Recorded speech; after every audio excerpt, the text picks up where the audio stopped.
Hello survivors, welcome to another Soulstone Survivors Singular Summon series. In today's video, as per the poll, we are running the Chaos Totem, so let's get straight into it and see how well they can do. These ones are quite a scary one. I think a while ago we played 6 times of these. Not too long ago, and it was actually quite cool. But as you can see, when they do shoot, they also split their projectiles into 3 others, as you can see. So this is going to be quite an interesting one, and they have cunning, so really a lot of damage to be coming. They've also got disarray, which means that they are going to be dealing either minus 1% damage or plus 5% increased damage, which is pretty interesting, nonetheless. But we're definitely going to try and use a lot more rerolls and a lot more locks and everything like that. I think locks we'll probably land up using them all with the Divine Legacy as per, well, not as per usual because I hardly ever use them, but we'll probably try and get ourselves, or try and remember to get ourselves the +1 epics using the Divine Legacy and going from there. So let's see what happens. We're getting a lot of defenses over here, which is actually really good. We don't need I really don't need it. I don't see how 12% is really going to help us, and it's only 1 cycle, so we're actually going to get rid of that. I don't see this helping us either, so we're going to get rid of that and we'll grab some disarray instead. So one thing I noticed a while ago is people asking about disarray and whether or not it's actually good. Now, the one reason I said is pretty good is that when you do pick up more disarray, the negative of the disarray isn't as high as the positive. So what I mean by that is, as you can see, it goes to 0.5 or 2.5%. So this one we actually will lock that one and grab it. But what happens is, as we accumulate more and more of the disarray ones, the negative goes up slower than the positive goes up. So the positive goes up a lot faster. You actually, over here you'll see, so it goes from, we get another 0.5 or another 2.5 to it, or it goes from 0.25 to 1 and a 5. Actually, I don't know why this is disarray extra. Yeah, it goes 0.25 to 2.5 as an extra, so it's a bit of a weird one, but it is what it is. We'll double check when we've got more of them as to what the actual number goes to, because so far they're both sitting at 0.5. But from what I know, if we go and grab that one now, you can see it still says 0.1 to 5%. So I don't see there being a number difference as much, but when you accumulate more and more of them, you do eventually see differences in the numbers, and we're going to try and see what we can get there from that. But first boss is all already down. I'm currently trying to prove a point here with disarray, and it's not working, so now it's gone to -1 and 5, and it's going to go to 2% and 10%, so it literally doubles. But because this one is at a higher number, it's going to double a lot faster. But on that note, we're actually going to go with other things. First, like cast frequency was uncommon, so it was much better. Now it goes up to 2.5 and 2.5, so it depends on the quality of the horrific presence as well.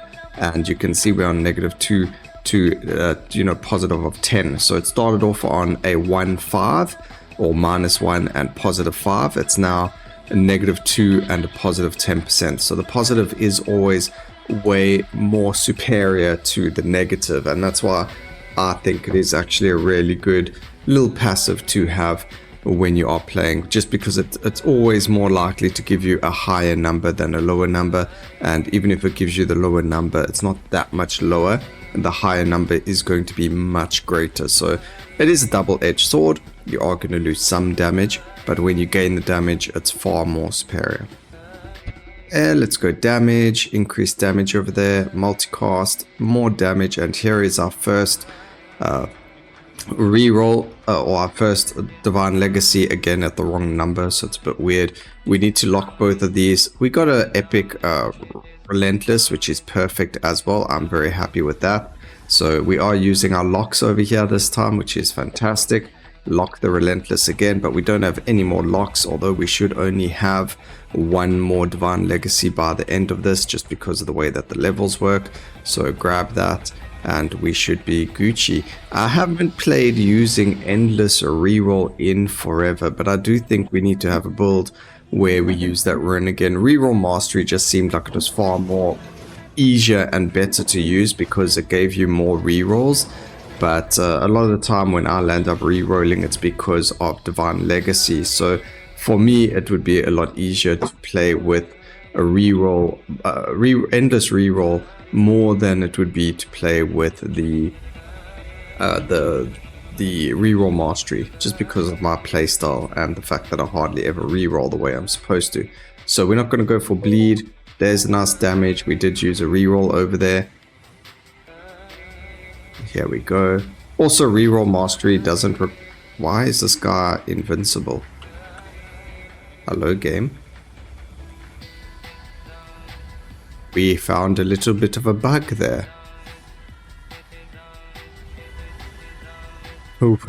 What? Is Myrmidon invulnerable? That's a bit of a problem. Oh, wait. No, it can't be.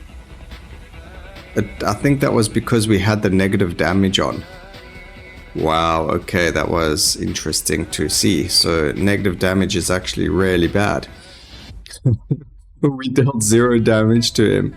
Maybe disarray isn't so great after all. Either that or he has something that makes him invulnerable. It literally does no damage at times. But it doesn't look like that happens on the bosses.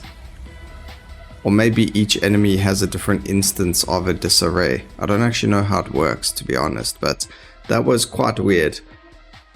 We'll go for more cast frequency. We might as well use more rerolls since we've got them. We're getting a lot of cast frequency and we can grab that crit over there. I need to learn to reroll, so if I don't get it, at least an uncommon that I want, we will reroll. Make a concerted effort to reroll more. Seems like a good idea to me.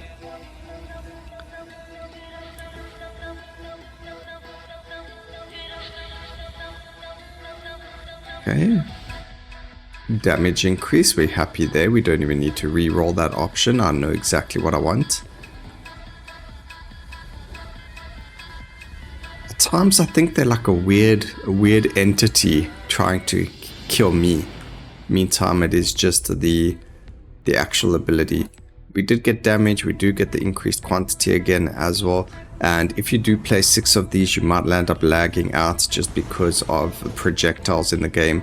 I don't believe the developers have sorted that one out. They are making headway with it. I can definitely feel huge difference in performance since the last update, but there's still some skills like a Storm of Spears and the Storm of Arrows that will give you issues because they are projectile skills. So I think this one would be very similar because of just how many projectiles are purely on the screen at any given time, and then also just because of the way that they work. I mean, the fact that they then split into multiple projectiles and all that juicy stuff, it makes a big difference to performance, especially if you had a singular focus and you're running 6 of them. And then each one of them has like 8 totems in total. You know, that's a lot of projectiles. And that's without even considering, you know, cast frequency and the multicasting. So that's even more. Okay, I think disarray really made it so that we finished off in a really bad time. However, so it might not be the fastest, but they really are satisfying to play with. So even though we didn't really get the greatest of times, we do get a really great, you know, gameplay wise. So there we go, the lock reroll did actually work this time, so we got ourselves a +8 over there, which is awesome. So +8 with a maximum of 11, pretty decent, and you can already see just how insane it gets with so many totems. But there we go, 5 minutes 46 seconds, not bad at all. I hope you guys enjoyed that as much as I enjoyed playing it, except for the time with Myrmidon. But there we go. If you guys enjoyed it, please remember to like, comment, and subscribe for more videos like this in the future.